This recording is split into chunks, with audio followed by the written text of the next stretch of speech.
Assalamualaikum warahmatullahi wabarakatuh, bro.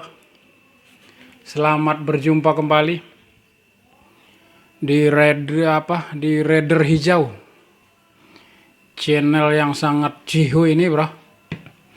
Channel yang sangat uyuhan ini kalau kata orang Sunda.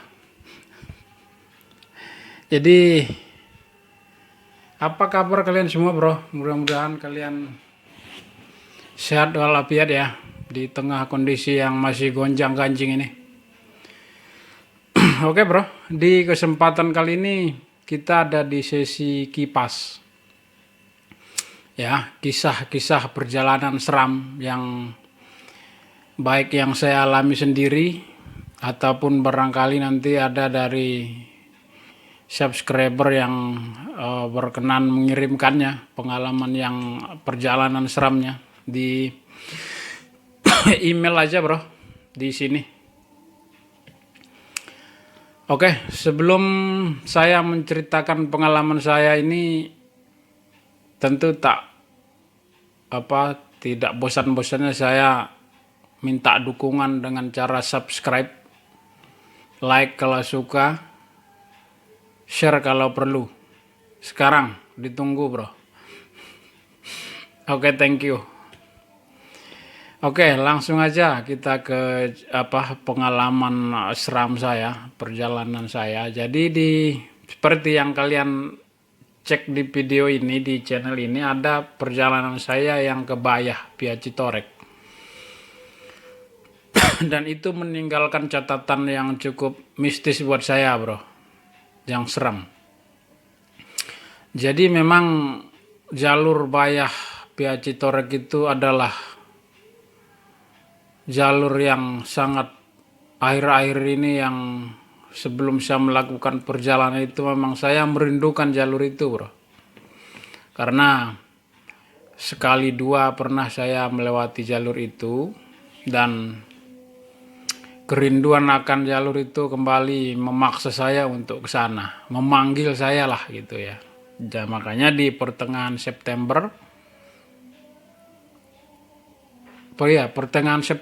saya jalan ke sana, berpetualang dengan niat saya akan saya tembusin ke Pantai Bayah. Tetapi dengan kalian lihat video itu, ternyata perjalanannya mentok di 2/3 lah. Dengan kondisi sore dan hujan deras, akhirnya seperti yang kalian lihat, kita balik kanan. Dan tentu perjalanan saya itu dari start sampai titik itu tidak ada yang aneh, bro. Tidak ada yang seram, tidak ada yang janggal. Normal-normal saja, dan memang saya waspada. Saya tahu diri. Saya nggak mau istilahnya mampir di tempat-tempat yang rasa-rasanya ada yang berpotensi untuk aneh gitu, seperti di bibir-bibir jurang, di sungai-sungai kecil. Saya nggak berhenti. Pendek cerita, perjalanan balik saya kembali menyusuri jalur dari awal start berangkat. Masih tidak ada yang aneh. Justru keanehan itu saya dapat di jauh, bro. Udah masuk Bogor, Cileksa. Jadi itu saya waktu itu melewati pengungsian Cileksa itu yang bekas longsor yang awal tahun kemarin. Saya melewati penampungan pengungsian Cileksa itu memang udah beranjak maghrib, menjelang maghrib. Jadi udah mulai terdengar aktivitas di masjid, ya, yang ngaji-ngaji lah gitu ya. Menjelang maghrib, saya lanjutkan perjalanan. Jadi kan setelah Cileksa itu jalanan nanjak tuh, tanah merah kan.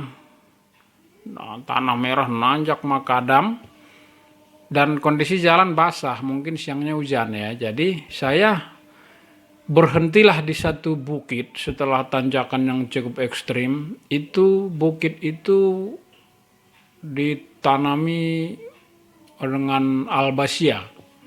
Jadi bukit itu boleh dikatakan hutan sengon. Jadi saya berhenti di situ, itu udah sayup-sayup udah azan. Tapi itu pemandangannya indah, bro. Jadi mungkin karena siang hujan itu kan kondisi sunset, jadi sejauh kita memandang karena siang hujan jadi kabutnya pekat, jadi hijau kebiru-biruan gitu. Ini horizon itu kan, jadi indah, bro. Indah, sangat indah. Nggak kalah dengan sunset.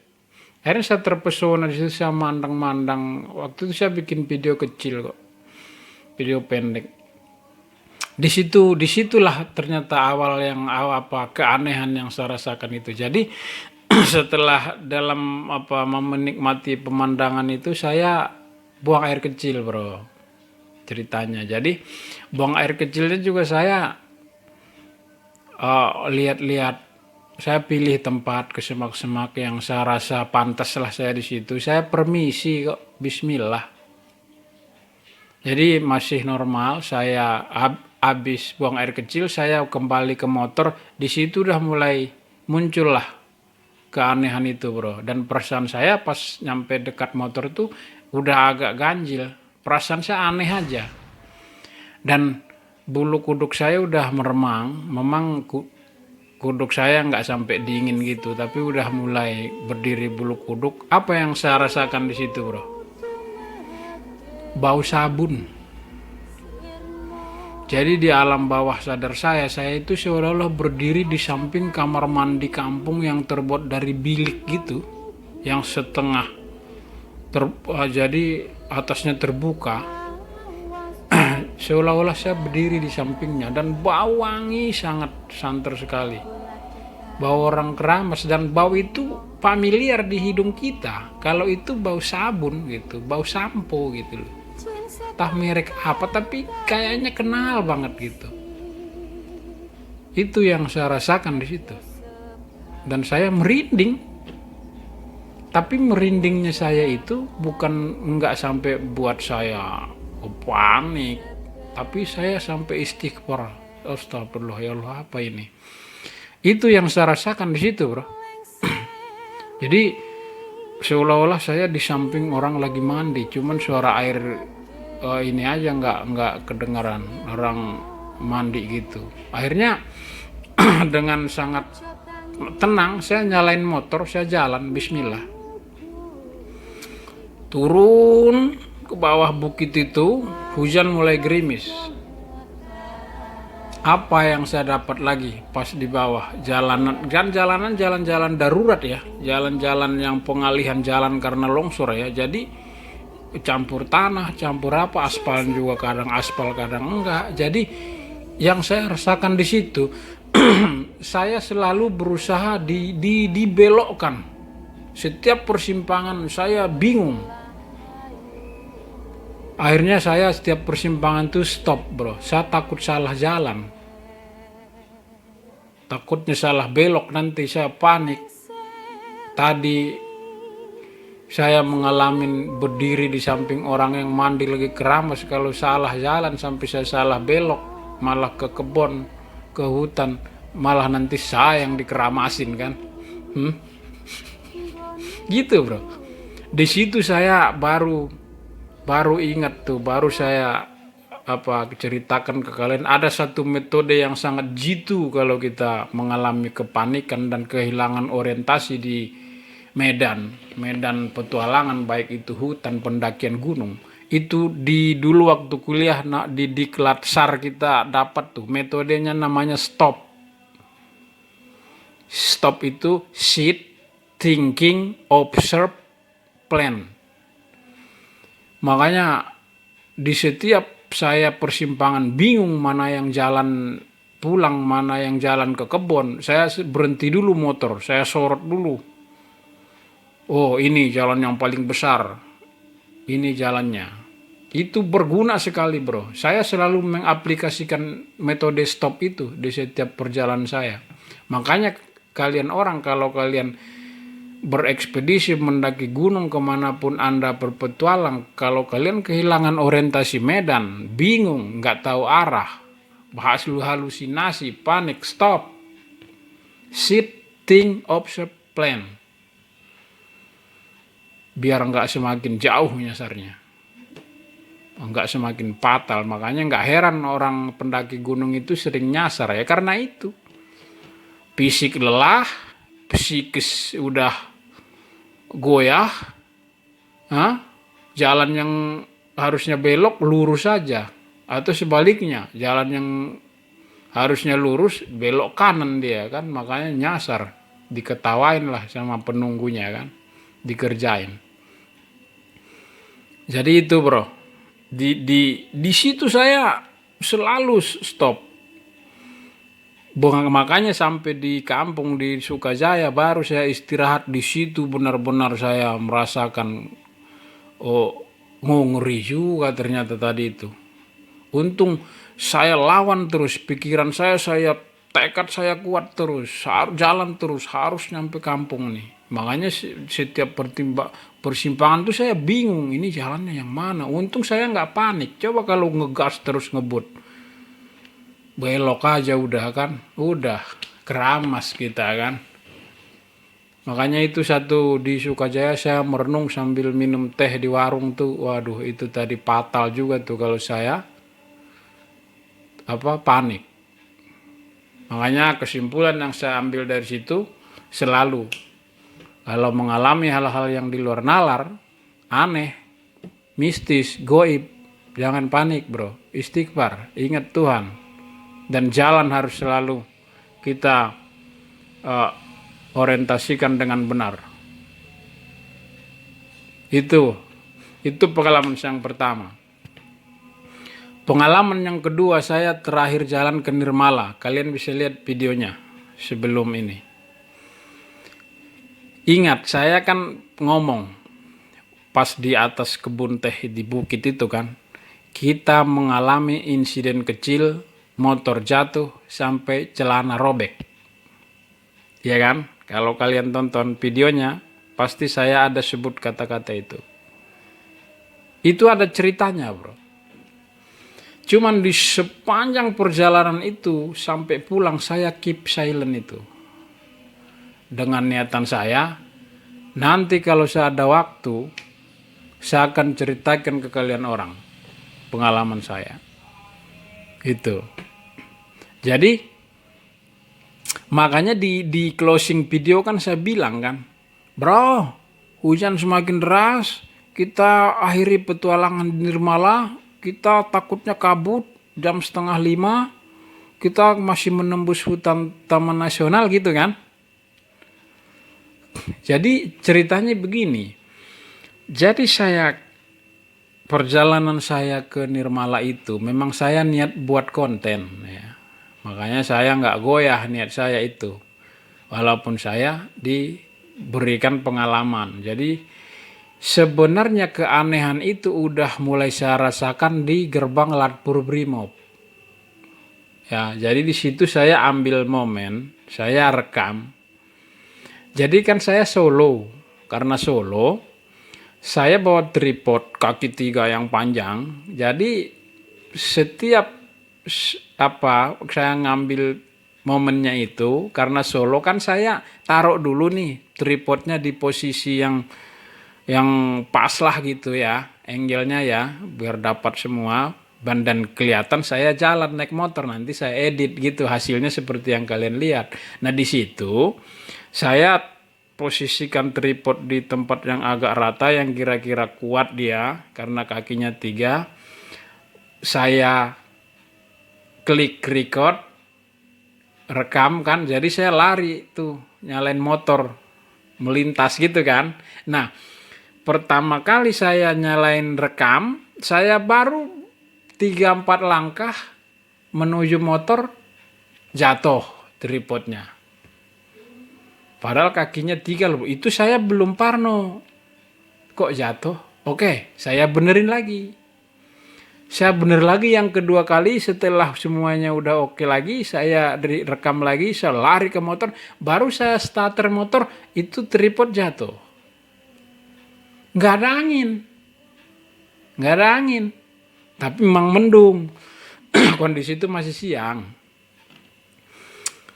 Akhirnya saya benerin lagi, saya benerin lagi yang ketiga berhasil. Tapi itu di pikiran saya udah mulai, kok aneh ya, kok tripod sampai 2 kali jatuh padahal tempat rata. Saya pikir pertama kakinya mungkin salah satu belum dikunci jadi pincang gitu. Enggak. Tapi oke lah, nantilah dibahas. Tapi itu terkesan sekali di pikiran saya, disimpan di memori saya tuh, kesan itu, kok aneh gitu kan. Jadi itu langsung saya tripod nggak pakai dibenahin lagi, masih panjang begitu, saya selipin di jaring motor, jalan lagi. Nah interaksi yang benar-benar saya rasakan keberadaan seramnya itu ada pas di bibir kebun Teh Nirmala. Pas kita nyampe di kebun Teh Nirmala itu kan nikung ke kiri tuh, ada pelangnya kan, selamat datang di perkebunan PT Sumi Asih gitu kan ya. Kalau yang kalian orang pernah ke sana lihat videonya juga gitu. Jadi di situ ada kali kecil tuh, ada gorong-gorongnya tuh jalannya, nikung ke kiri, makadam kan. Sampai di spot itu saya mau ambil video lagi. Di situ udah hujan, gerimis. Jadi saya parkirin motor, saya susun saya posisikan tripod. Ternyata di mundur tuh tripod itu baru dapat view-nya kan, dapat pelang namanya. Saya kelihatan jadi kerekam lagi jalan gitu kan. Ternyata di posisi tripod itu bisanya di belakang motor yang lagi parkir, kan otomatis saya pas ngerekam kan saya harus mundurin motor dong, ya kan. Jadi seolah-olah saya lewat gitu kan. Nah saya mundurin lah motornya bro, saya tuntun. Kan kalau orang nuntun motor dari kiri kan, di bebannya ke saya tuh motor biar nggak jatuh. Saya memang udah strateginya gitu, bebannya miring ke saya motornya, saya pelan-pelan mundur motornya biar nggak jatuh. Tapi apa yang terjadi? Itu motor ke kanan berat benar, kayak ada yang narik gitu, padahal udah miring ke saya. Motornya nggak tahu kenapa kayak ada yang dorongin ke kanan, akhirnya hoyong ke kanan motornya mau jatuh. Dengan refleks saya angkat kaki kanan saya, rencana saya mau naikin motor itu biar nanti kaki kanan saya nyimbangin jadi dia nggak jatuh gitu kan. Tapi nggak, terlambat sudah, makanya saya gubrak motor jatuh, saya nimpa motor, saya jatuh di atas motor itu karena jatuhnya ke kanan. Celana saya robek di selangkangannya, padahal celana jin. Apa yang terjadi bro pas jatuh? Saya mendengar suara, bukan ketawa sih, cuman suara kayak ngeledek gitu. Gitu. Gitu kan. Itu kayak ngeledek sinis gitu. Gitu. Itu saya jelas dengar suara itu. Jadi di pikiran saya karena bercampur aduk ini motor jatuh, saya fokus ke motor karena bau bensin motornya kan, karena dia jatuh. Saya buru-buru angkat, gerimis semakin deras. Tahu sendiri kalau motor KLX jatuh, susah nyalanya. Ada kali 4 menit saya starter itu dengan panik gitu. Akhirnya nyala berebet, udah langsung kabur saya. Masih kamera diselipin aja udah langsung ke kebun teh itu. Sampai di kebun teh di spot yang lapang, dari kejauhan kelihatan perkampungan kan. Nah baru di situ kita bikin video yang kalian tonton itu, yang saya makan kan. Dan itu saya keep itu cerita itu, saya nggak singgung-singgung itu. Akhirnya pas di closing video yang kalian lihat yang sebelum ini, kenapa saya buru-buru pulang, nanti Pak habis ini kita pakai jas hujan langsung cabut gitu kan, karena saya lihat di bawah ada mobil carry balik berisi mungkin pekerja perkebunan kali kan. Tapi karena posisi kita di atas bukit lama turunnya kemas-kemas, belum ngambil motor yang diumpetin. Ada 25 menit di depan saya mobil itu. Saya menyusul mereka itu jauh dari gerbang Latpur itu. Itu saya dari Sumi Asih itu kan hutan tuh ya. TNK saya, wow, perasaan saya udah horor aja tuh. Jadi saya nggak berani lirik kiri kanan tuh. Itu udah jam 5 kan. Perasaan saya di kiri kanan itu ada aja yang iniin saya. Itu posisi hujan terus. Ada yang ngikutin perasaan saya. Pokoknya saya nggak berani lirik kiri kanan, fokus jalanan. Kencang nggak bisa, tahu sendiri jalannya kan. Tapi saya di satu titik sebelum perkampungan, saya berhenti di bekas pabrik Batako kayaknya itu ya, pengepresan tanah itu yang di depannya bukit digerus sampai longsor, tapi udah ditinggalin.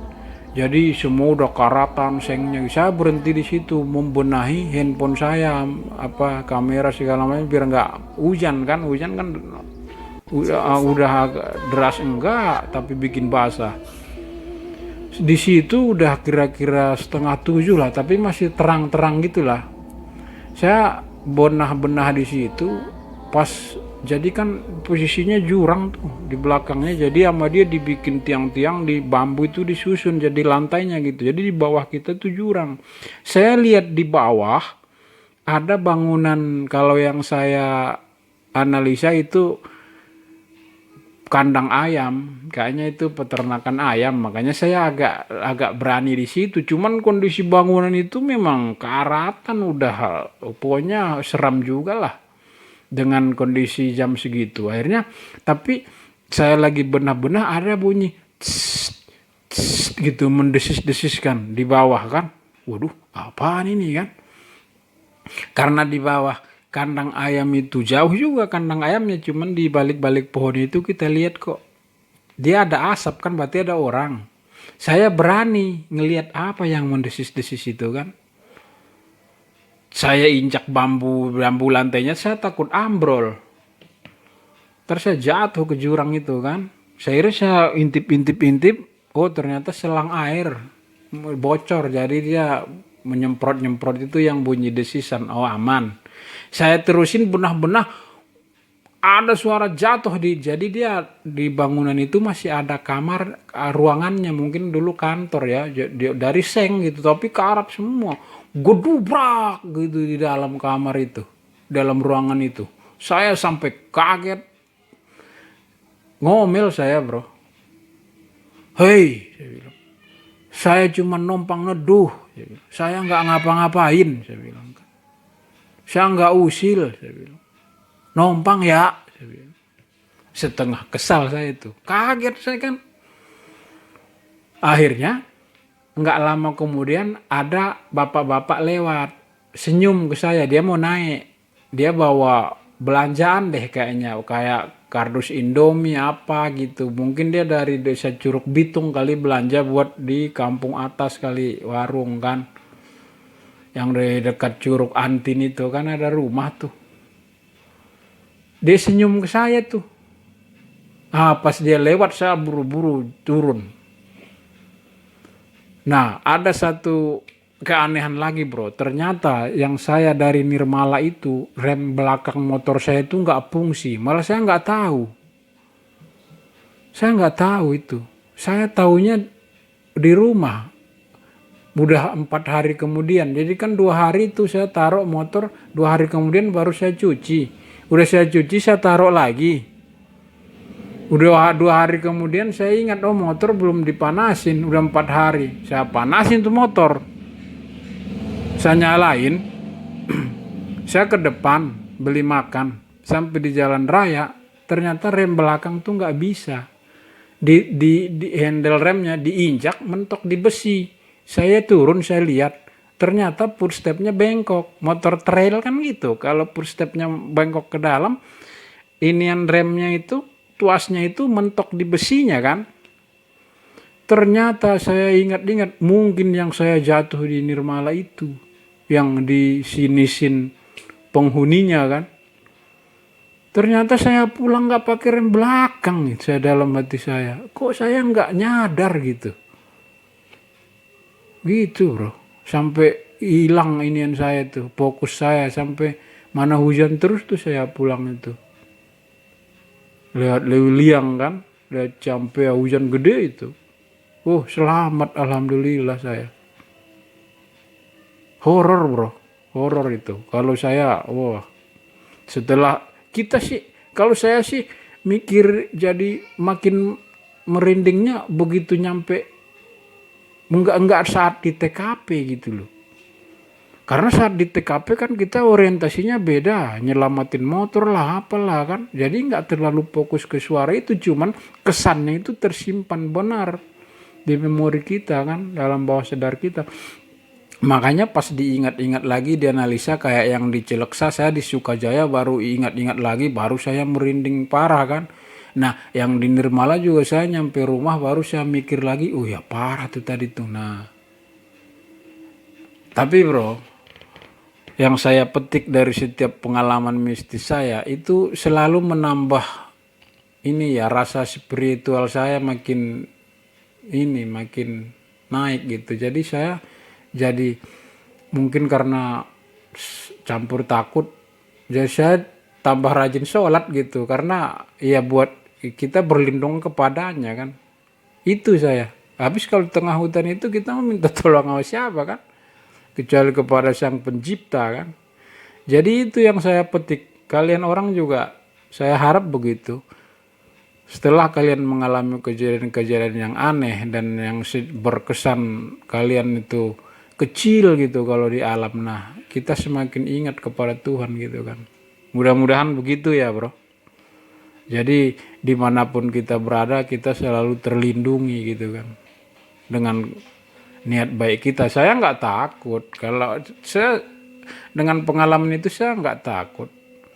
Saya tetap jalan. Saya tetap menikmati keindahan-keindahan ciptaan Tuhan. Jadi itu bukan membuat kita jadi ini ya, jadi apa ya, jadi nggak jalan gitu, jadi nggak berpetualang gitu ya bro.